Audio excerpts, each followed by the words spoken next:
నేను పులొస్తే వేసేదానికి వచ్చిన. బాయ్. నాకు తెలుసురా అమ్మాయి నన్ను లవ్ చేస్తుందనే, అందుకేరా నేను వెనకబడిందే.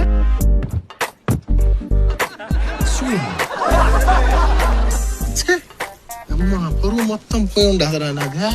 చెన్నీ నాకేం అర్థం కావట్లేదు.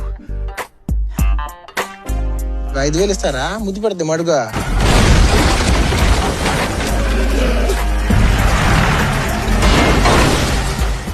వాడి ఒంట్లోంచి రక్తం కారడం కళ్ళారా చూడాలి. ఎవతురా పిచ్చిదే? మోకాళ్ళ మీద పడు భీమ్. నీకు భలే హ్యాపీ ఉండదు కదరా నీకు? లేదురా నీకు సమ్మగా ఉండదు. పుష్ప అంటే ఫ్లవర్ అనుకుంటావా? ఫైర్